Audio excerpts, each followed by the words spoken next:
We're at lecture 13 for the week, and it's going to be a pretty exciting lecture. This is a pretty cool lecture because what I'm going to be talking about is the link between the very smallest scales of nature and the largest scales of nature.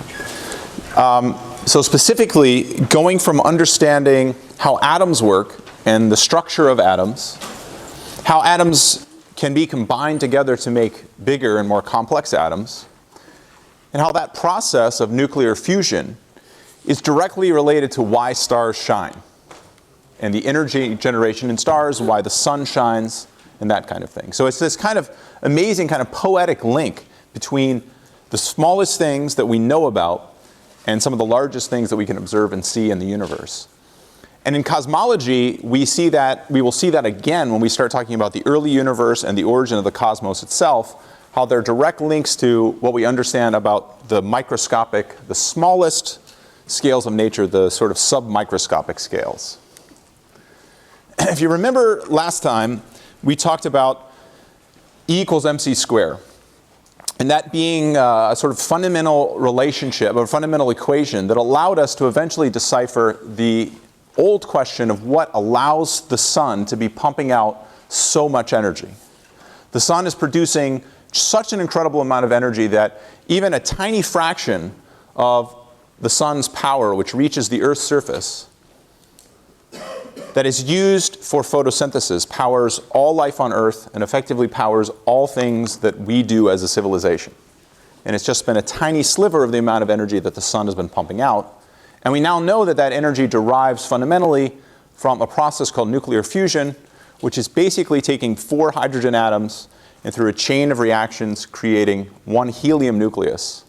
That helium nucleus is just a little bit lighter than the hydrogen atoms that went into it. And that extra mass, that missing mass, is converted into energy, and that energy is what fundamentally is delivered to us from the sun. Are there any questions about that? We talked about that last time, but does anyone have any basic questions about what's going on? Now, what I want to do today is step back a little bit and understand a little bit more, in a little bit more detail about what this process is, what this fusion process is that powers the sun. But in order to do that, we have to remind ourselves or reacquaint ourselves with exactly what's going on when we have an atom. Like, how is an atom constructed? What are the parts of an atom? And that kind of thing. So that's what we're going to do now. So I'm sure you've seen this somewhere before, even if it was back in high school or even junior high school. I'm sure you've seen this before, but let me just remind you again of what atoms are and how we label them and keep track of them. So the nuclei of atoms, the very hearts of atoms, are made up of neutrons and protons. Neutrons are neutral, that's why they're called neutrons, and protons are positively charged. So they have the opposite electric charge as does an electron. The proton, which has by definition 1 unit of positive electric charge, is the thing that defines what the atom is. So the number of protons you have tells you what kind of atom you have. The number of neutrons you have can vary. And a type of atom, which is given by the number of protons, that has slightly different numbers of neutrons, those are called isotopes. Okay, so all in all, atoms usually like to be neutral, so that, for example, if you do have 1 proton, if you're hydrogen, you have a proton, you tend to have an electron most of the time. Now, sometimes hydrogen can be what's called ionized. That means it's lost its electron. So it's no longer neutral. And so when you hear the word ion, that means the atom is lacking at least 1 electron, or its number of electrons is not what it would be to be neutral. So this is just sort of some words. You probably heard them before. I just wanted to remind you what these words are. So to get a sense of an atom, I mean, the atom is actually mostly empty. So the nucleus of an atom is very, very small compared to the cloud of electrons that hangs out around the atom. Okay? So the typical size of the whole atom is something like 10 to the minus 10 meters across. 10 to the minus 10 meters, that's called an angstrom. the nucleus of an atom is something like 10 to the minus 14 meters across. So 10,000 times smaller than what we think of as sort of the physical extent of the atom.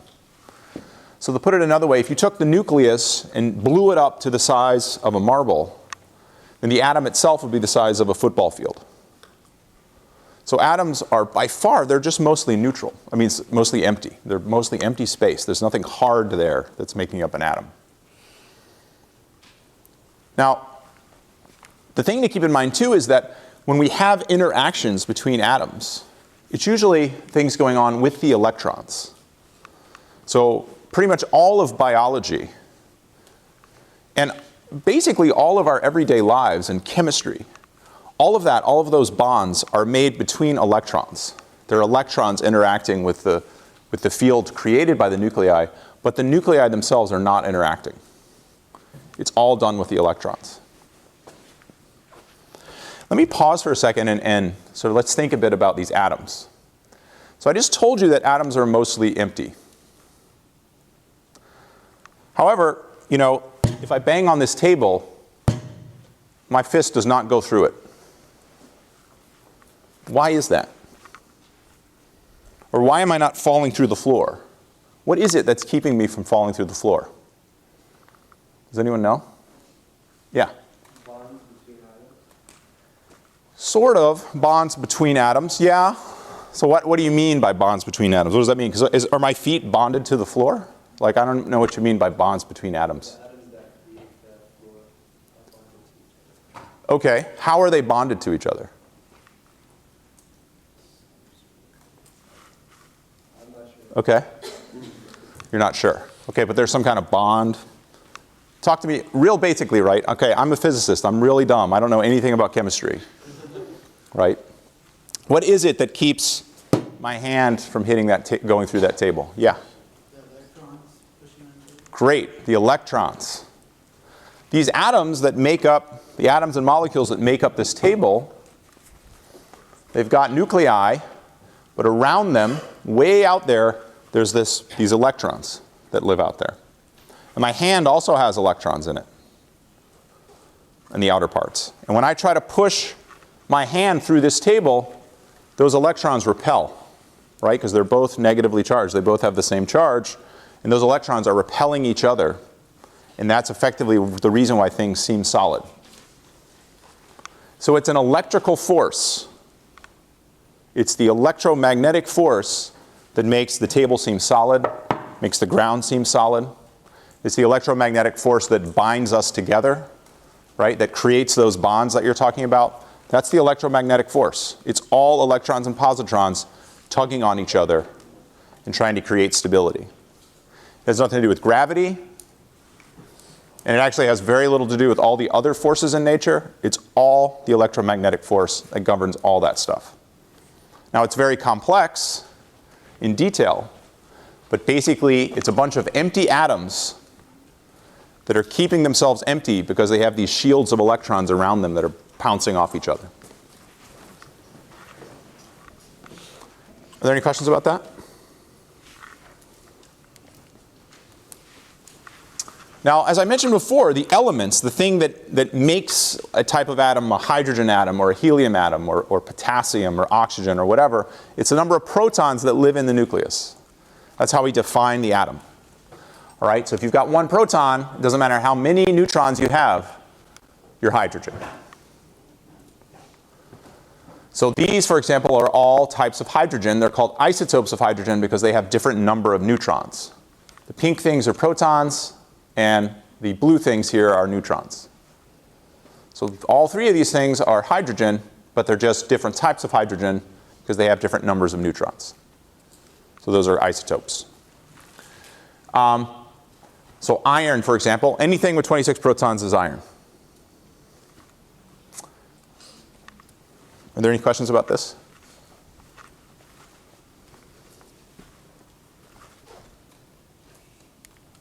Now, I'll get to this in a second about why we care about different types of isotopes. But if you ever look at like a periodic table or you're trying to keep track of what's going on with a different type of atom, atoms are usually written this way. So you keep track of the number of protons and neutrons using superscripts and subscripts around this chemical symbol for the atom you're dealing with.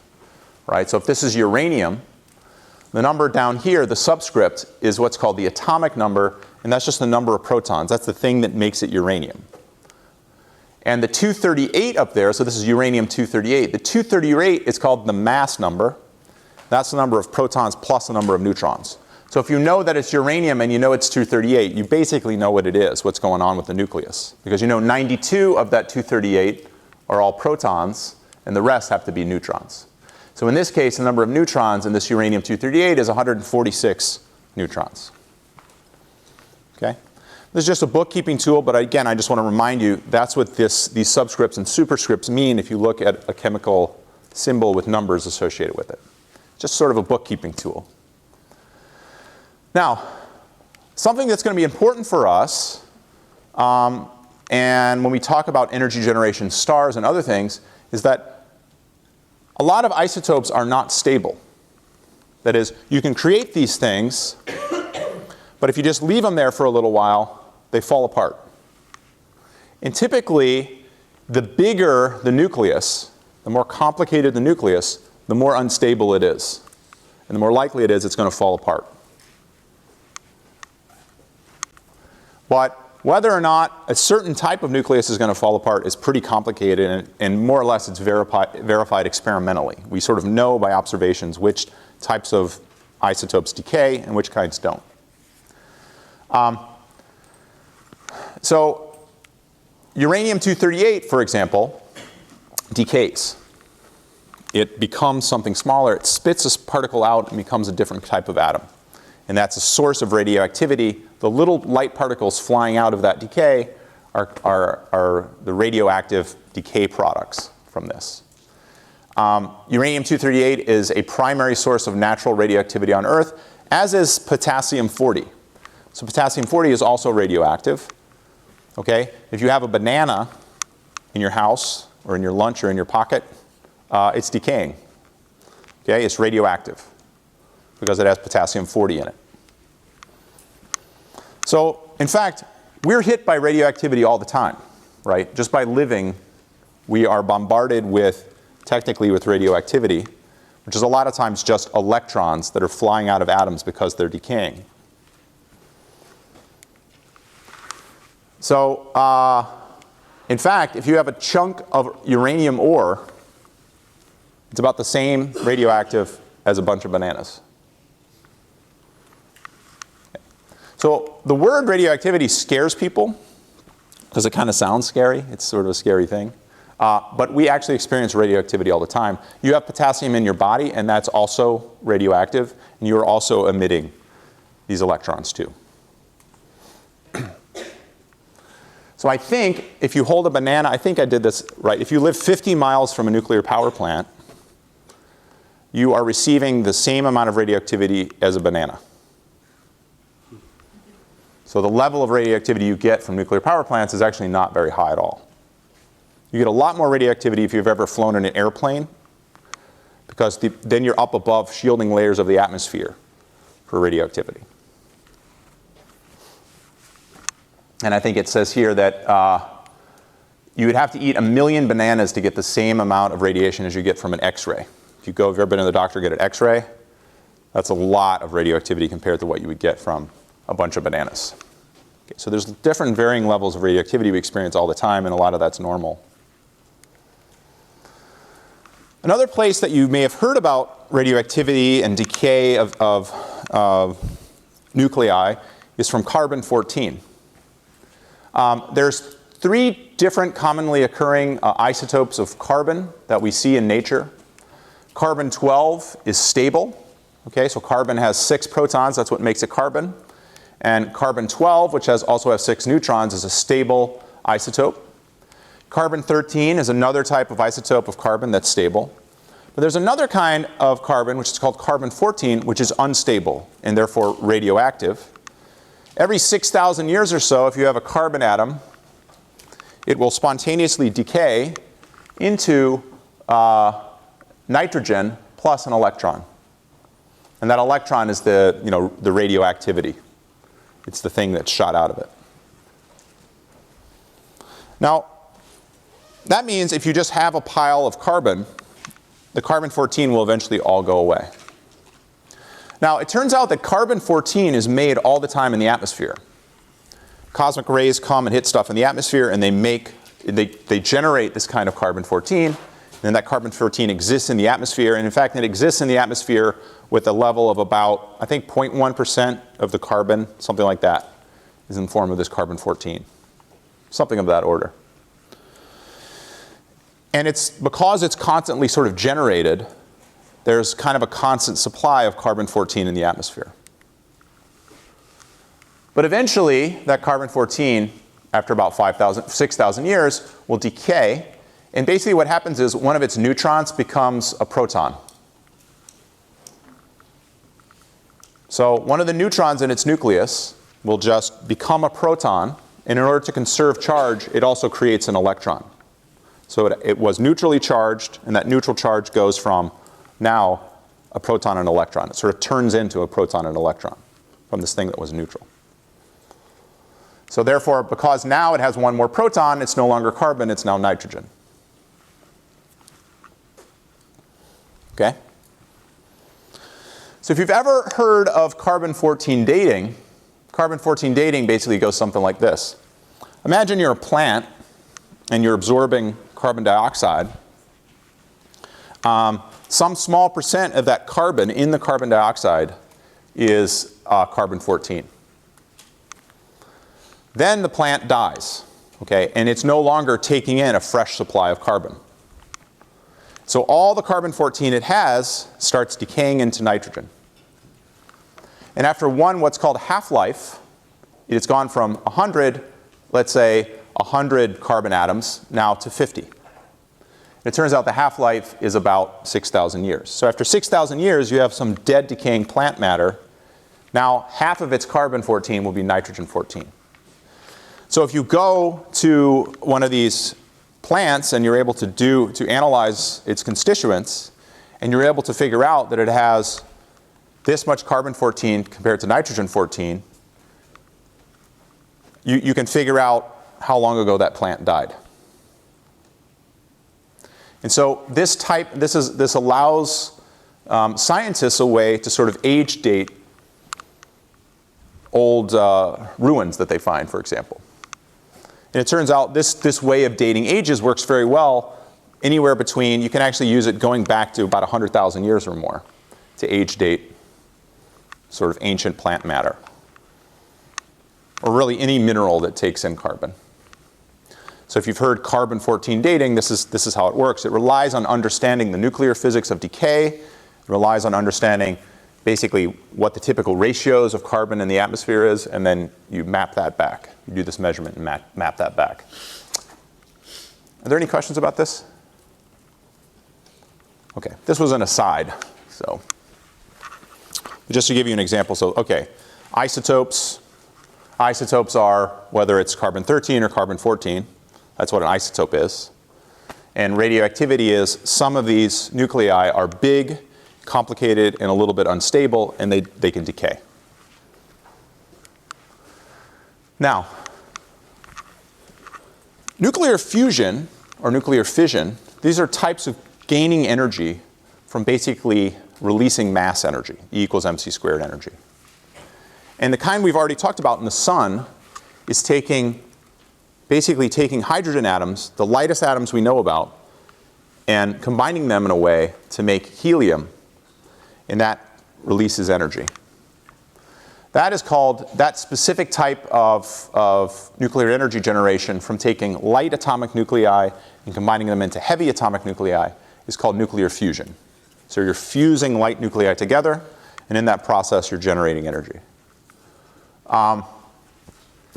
Fission is sort of the opposite. It's like taking one of these big complex nuclei, and usually what happens is you fire a light nucleus at it to break that big thing apart,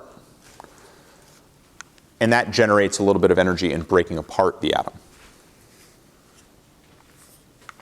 Now in order for this to work, the constituents of that big thing have to be lighter than the thing it started off with. Whereas with helium, it's exactly, the hydrogen to helium, it's actually opposite. You've actually fused together something, and the new thing you've made is lighter than the things you started out with. So in gaining mass is how you generate energy.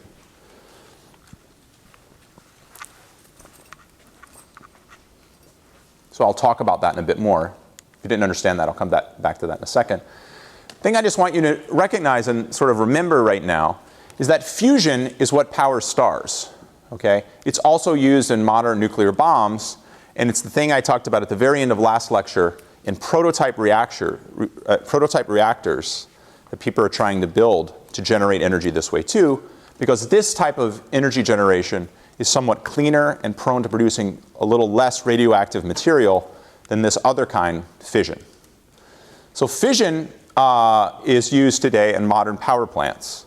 So all of the sort of usable reactors, all the nuclear reactors that we use today to generate energy are all based on this process, taking heavy things and breaking them up into lighter constituents. Are there questions about this big picture-wise? Okay. So just to remind you, we've talked about nuclear fusion. That's what's going on in the sun. And that's what we would love to have a reactor do for us here on Earth. Heavy nuclei fission is when heavy nuclei are split into lighter ones, and that's what's done in modern functioning nuclear power plants.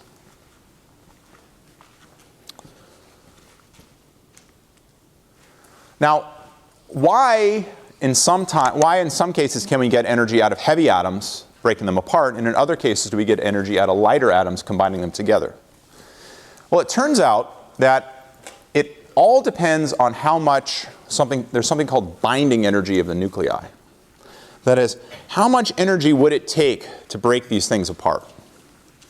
Okay? And it turns out that there's a very special element, iron, that sort of sets the scale here. It turns out if you're lighter than iron, that is, if your nucleus is lighter than iron, has fewer constituents than iron, then you can gain energy by taking things lighter than iron and building them up into iron. But if you're heavier than iron, then the way you gain energy is by breaking things apart into things that are approaching the size of iron. Okay? So what's plotted here is what's called the average binding energy per nucleon. That's how much energy it would take to break this thing apart, or to pull it back together, I guess is the more correct way of thinking about it. And per number of nucleons, the number of things in the nucleus. Plotted as a function of the mass number, that is the type of atom it is. So as you rise up from hydrogen way down here, you get to helium, and then all the way to iron up here. You gain energy, so you can gain energy by fusing these things together. But once you get to this point, you don't gain energy by creating things heavier than iron. It actually takes energy to build things heavier than iron. And so the way you gain energy then is you start with a very heavy nucleus and break it apart. So in any kind of fission energy generation, you're always starting with very big, complicated nuclei and breaking them apart. Right? So we use uranium for that. Uranium is a big, complicated nucleus that you break apart. And then you're left with some more big, complicated nuclei that also tend to be radioactive. Whereas here, you're basically starting with hydrogen and you build it up to helium. So those are pretty inert things. Okay? Are there questions about this? This is I'm not going to get into too much details about this, and this is a pretty complicated thing to really fully grasp. But I just wanted to show you this, that light things fusing together create energy, and heavy things breaking apart also create energy. And there's a dividing line at iron, so iron is special. And we'll return to iron later. It turns out that iron, the fact that there's basically a peak here, right around iron, has a very important implication for exploding stars called supernovae. Turns out the fact that iron lives here, and you sort of run out of being able to make energy by fusing iron together, is sort of a stopping point for stars that makes them explode at one point in their life. Any questions about anything? Okay. Now, if someone asks you what powers the sun, an acceptable answer, sort of a simple, simplified answer for what powers the sun, is that it's nuclear fusion, in that 4 protons, 4 hydrogen nuclei, are fused together via a process to create a helium-4 nucleus. And in doing so, if you measure the mass of this helium-4 nucleus compared to the things that make it up, it's about 0.7% smaller than the masses of all 4 of those things.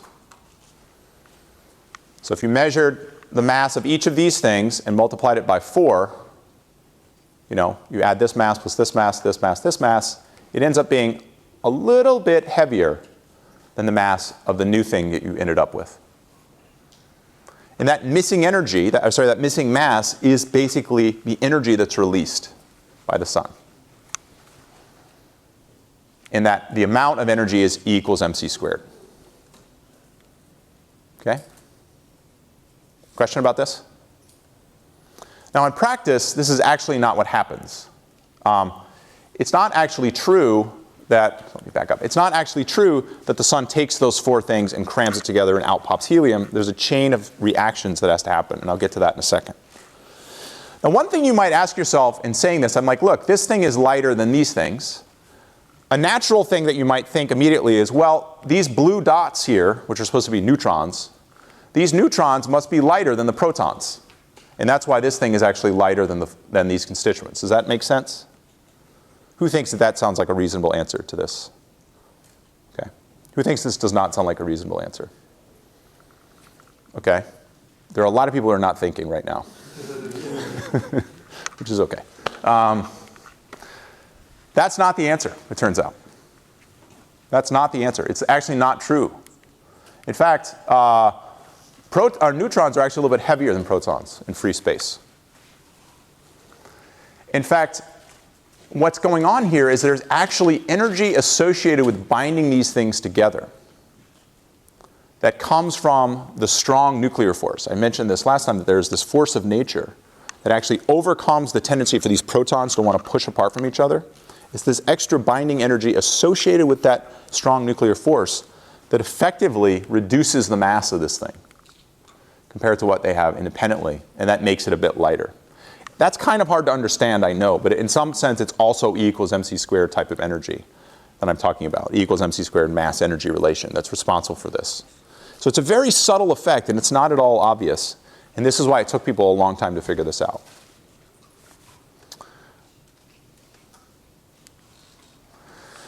So, I'm not going to test you on this detail, but I wanted to just explain to you what actually happens in the sun. So it's not true that the sun just is sort of taking 4 hydrogen atoms and just squeezing them real hard and out pops a helium nucleus, and it just keeps doing that. It turns out there's not a channel for that in nature that works very well. What actually happens is that, especially in stars like the sun, so this is like called a low mass star, not much heavier than the sun, what actually happens is you start out with, there's a lot of hydrogen around, and the most likely thing that's going to happen is those 2 hydrogen atoms are going to run into each other. It's very, very unlikely that if you have a sea of hydrogen atoms, just 4 of them are going to hit each other all at once. That almost never happens. But it is much more common that 2 hydrogen atoms will run together, and when they do, under the right conditions, they will fuse and create a new element. They'll create a new isotope. They'll create deuterium. Then that deuterium has been created, and it collides with another one of these free hydrogen atoms. And that creates helium-3. This process happens over and over again, and suddenly the sun is rich with helium-3. And the helium-3 atoms will every now and again collide together, and in that product will produce helium-4, along with some other stuff shooting off. So through a chain of these reactions, which are more common, you slowly build up to helium-4. And throughout this, you're gaining energy, and eventually you create this byproduct helium-4 that gets made, and then the hydrogen just keeps fusing together to make more of these helium-4s. And as long as conditions are such that there's enough hydrogen and things are hot enough and dense enough, these hydrogen collisions keep happening, you build up these heavier elements in the core, and the sun keeps shining, or your star keeps shining. Now eventually, you will run out of fuel. Eventually, you'll burn up all your hydrogen, and then things will change. And that's a different stage of so-called stellar evolution. The sun is not there yet. The sun's going to keep burning hydrogen in its core like this for many more billion years. So there's nothing to worry about. And we'll talk about exactly what will happen in the next stage pretty soon. Okay? Just so you know, because I'll come back to this again, in higher mass stars, stars much more massive than the sun, more than 1.5 times the mass of the sun, there's another process that can release energy. And this relies on something having basically a catalyst. So how this works, and I'll do it very quickly, you basically have carbon and nitrogen and oxygen, and they basically act as a catalyst stepping stone for eventually producing helium-4. So if you start out with, say, carbon-12, that'll hit one of these free hydrogen atoms. That'll create a nitrogen-13. The nitrogen-13 will eventually become carbon-13. You can add up another hydrogen. That'll be nitrogen-14. You add another, you go to oxygen, and then back to nitrogen here. And in this last process, decaying from this point to this point, you spit out a helium-4. And then you just keep circling like this. So what's going on is you're gradually building up slightly heavier nuclei and collecting the random hydrogens that are just floating around you. And eventually you build up to something that's heavy enough that it spits out a helium-4, and then you start with the carbon-12 again, and you just keep doing that cycle. So these heavy nuclei kind of eat up all the ambient hydrogen. And as they eat up the ambient hydrogen, eventually you get something big enough that it spits out helium-4. You go back to the thing you started with, and it starts eating up the ambient hydrogen again. So you can think of this as a catalytic reaction. It has a catalyst that's just eating up that hydrogen, eventually building up a helium-4 and spitting it out, and then doing the whole process again. And in building up that helium-4 and spitting it out, you release energy. Okay? So again, I'm not going to test you over this detail, but it's just the fact is that it relies on understanding some pretty intricate nuclear physics to understand how it is that stars shine. And it is, in fact, amazing that we understand that, right? We know what's going on at the nuclear level, at the hearts of these very massive stars, to make them shine and so that we can see them from so far away. Okay. Are there any questions about this? I mean, just sort of broad brush. Okay. So how does this all happen? What is it that allows nature then to actually achieve this process? Well, we think that in earlier times in the universe, for example, in early times in our galaxy, there was a lot of ambient gas. Okay, so we think that the universe was born primarily of a gas of hydrogen and helium. Those are sort of the original constituents of the universe. And at some point, the gas collapsed in sort of massive protogalactic clumps. This gas is interacting with itself, eventually dissipates energy by colliding with itself and cooling, and creates sort of balls of collapsing gas that are collapsing because of gravity, fundamentally. And because gravity is sort of a runaway thing, if you get a little bit more mass here than there, the place with a little bit more mass is going to get even more massive. It's going to collect more stuff towards it. The place that was empty is going to get even more empty.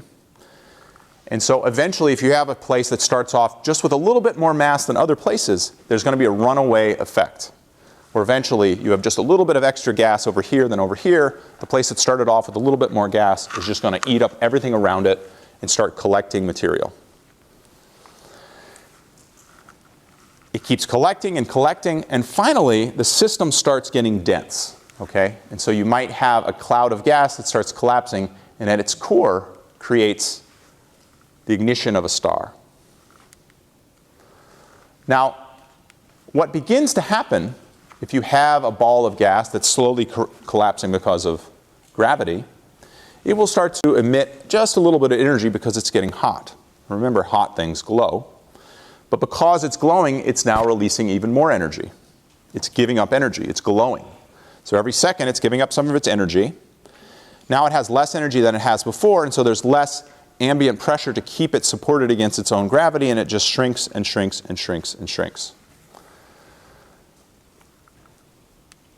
So at some point, you develop a situation that's very, very dense and very, very hot in its core. Now, as it's getting hotter in its core and denser, if you recall, what does it mean when something's getting hot in a microphysical level? What does it mean when you have a gas that's hot? Yes, the molecules are moving faster. So you have this ball that's mostly hydrogen. It's getting hotter. That basically means the molecules of hydrogen now are moving fast. If they're moving fast, when they run into each other, they can actually knock their subsequent electrons off. So no longer do they feel the same sort of repellent force that we do when I try to stick my hand through this table, right? If my hand was, 10,000 degrees and the table was 10,000 degrees, that would not stop me, right? It would sort of go through. Eventually you become ions and things change. So these hydrogen atoms now are stripped of their protective electrons, and their protons can start to get very close to each other. And if they start getting dense enough and fast enough, those protons can eventually get so close that they begin to fuse. When they begin to fuse, they produce energy. And that's sort of the ignition of the heart of that star. Now, back up here. So we'll talk a bit more about this next time, but this process is sort of amazing because what you've done is you've taken this cloud of stuff and you're kind of squeezing it in because of gravity. So at the very heart, now you've reached this point where you're now starting to produce energy. You're spitting out photons and things like that because of the fusion, which is kind of puffing the gas back out a little bit because now you're sticking energy back into the system. So you were squeezing it, and now all of a sudden there's this new form of energy, this nuclear energy, that's now puffing you back out. So you say you get puffed out a little bit because you've sort of spit out some energy because of fusion. Now the density goes down. It's no longer as hot. Fusion drops off. So you've puffed out.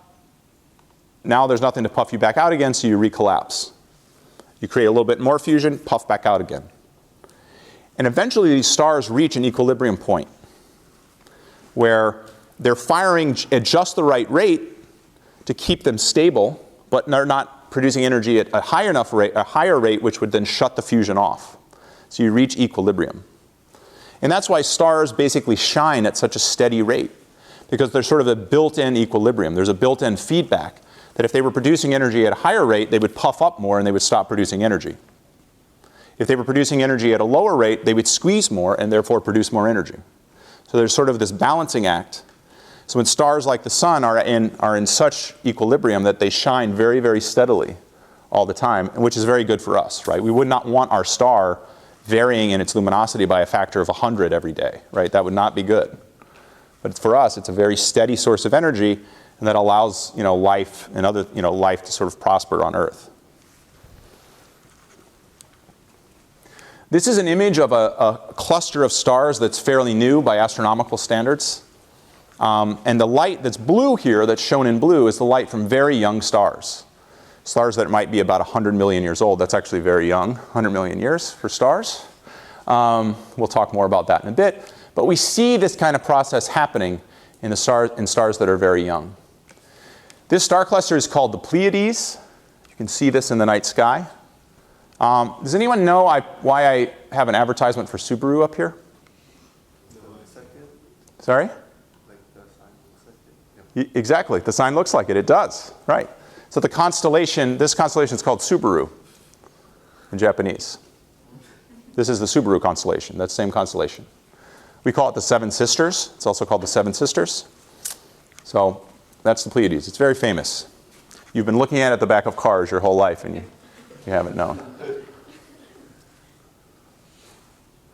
So when does this shut down, right? So I just said, well, you've got a random cloud of gas, it's collapsing down, and then eventually you get fusion and you make stars. Sometimes you have really big clouds of gas, and it collapses down into make a really big, massive star, way more massive than the sun. Sometimes you have a gas cloud that's collapsing, and at the core of it makes something kind of like the sun. But you can have really small gas clouds that begin to collapse. You might ask yourself, when does it end?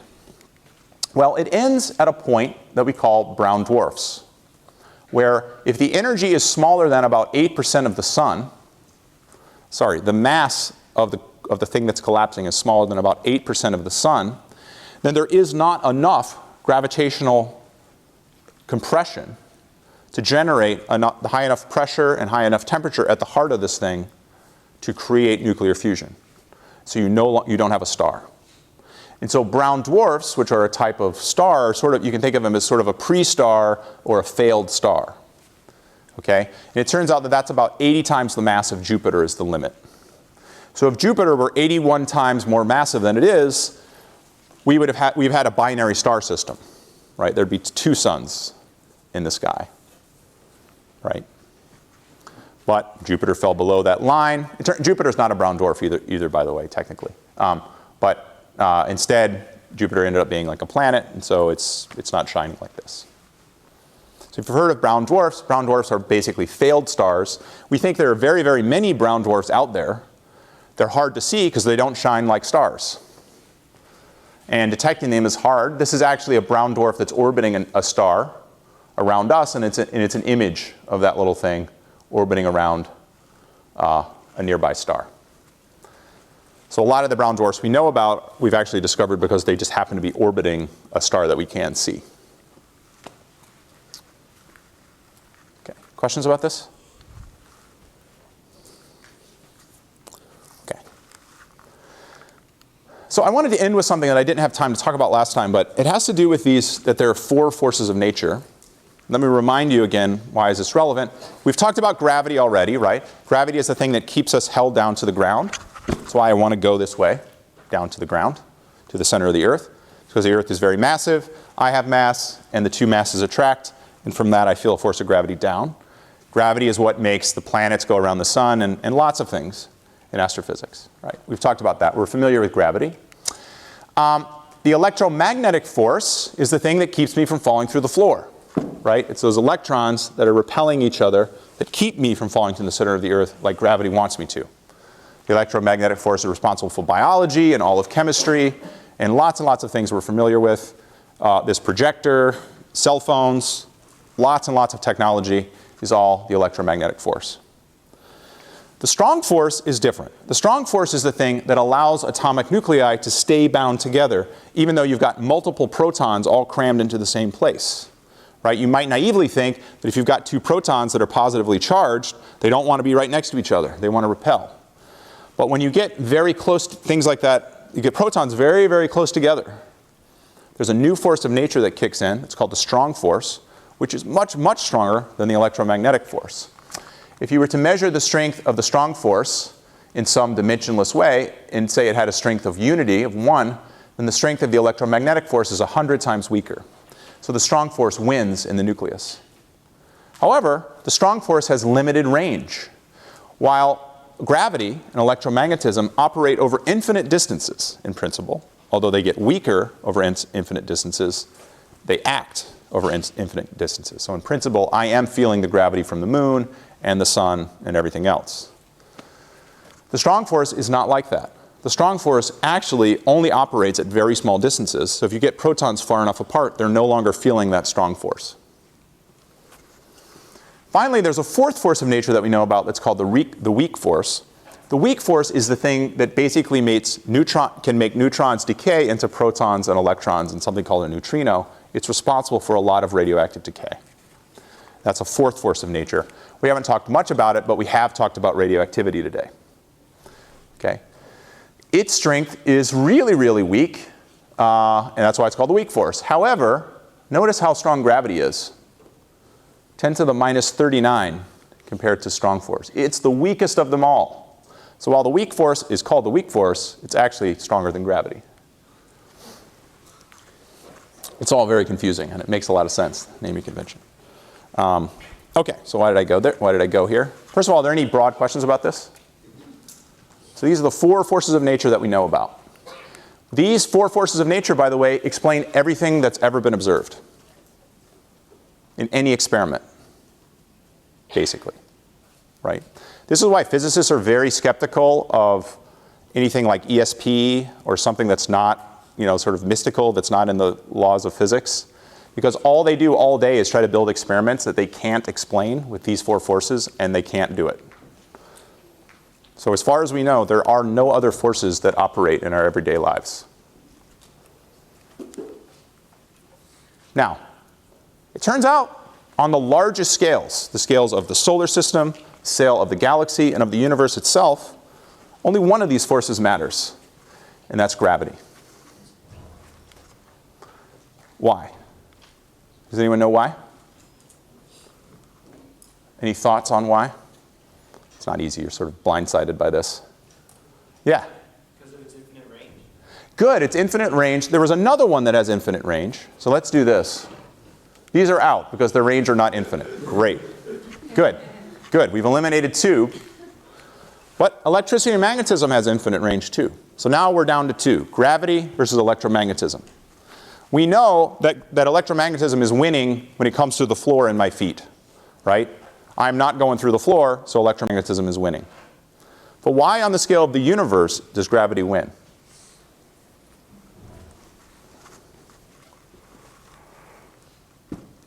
Yeah? Because the universe is empty, so there is nothing to have electromagnetic force with. Good, good. Because the universe has nothing, you said specifically what you said is the universe has nothing to average the electromagnetic force with. Let me be slightly more precise, but I think I know where you're going with this. Electromagnetism acts on charges. So something has to be charged to feel electromagnetic force. If things are neutral, there's no electromagnetic force. And since atoms en masse tend to be neutral, they're the same number of electrons as protons in the universe. So if you go out to large enough scales, the neutrons and the electrons and the protons cancel each other out, and there's no net charge. So everything acts neutral, and there's no net force. Gravity, on the other hand, is always additive. You put more stuff, you have more gravity. Doesn't matter what the charge is. So eventually, gravity always wins, because the universe is neutral on average. So that's why gravity is of fundamental importance to us in cosmology. It sort of sets the large-scale universe. Okay, that's it. We'll see you Wednesday.